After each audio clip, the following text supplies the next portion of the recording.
నమస్కారం. ఈటీవీ 360కి స్వాగతం. ముందుగా ప్రధాన అంశాలు. సాక్షి జర్నలిస్ట్ కొమ్మినేని శ్రీనివాసరావుకు 14 రోజుల రిమాండ్. శాంతి భద్రతలకు భంగం కలిగించే వ్యాఖ్యలు చేశారన్న పోలీసులు. కృష్ణంరాజుపై 3 రోజుల్లో చర్యలు తీసుకుని నివేదించాలన్న ఎన్సీడబ్ల్యూ. సజ్జలకు రేపు నోటీసులు జారీ చేస్తామన్న రాష్ట్ర మహిళా కమిషన్. రక్త సంబంధం గురించి వైసీపీ మాట్లాడితే అసహ్యంగా ఉంటుందన్న షర్మిల. కుటుంబ సభ్యులే తనపై విషప్రచారం చేయించారని ఆవేదన. సోషల్ మీడియాలో తప్పుడు ప్రచారం కోసం కాకాణికి రిమాండ్. కుట్రకోణంపై సిఐడి న్యాయవాదుల వాదనతో ఏకీభవించిన కోర్టు.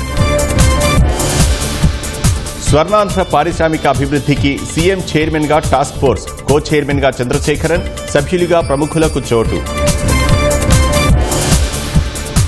పెళ్లి చేసుకోమన్నందుకే అనంత జిల్లాలో ఇంటర్ విద్యార్థిని హత్య. నిందితుడి అరెస్ట్. అత్యంత కఠిన శిక్ష పడేలా చూడాలన్న సీఎం.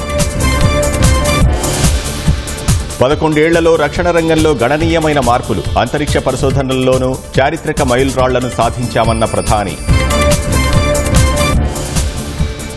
భారతీయుల ఆత్మగౌరవాన్ని కాపాడటంలో కేంద్రం విఫలమైందన్న కాంగ్రెస్. అమెరికాలో ఇండియన్స్పై దాడుల గురించి ట్రంప్తో మాట్లాడాలని డిమాండ్.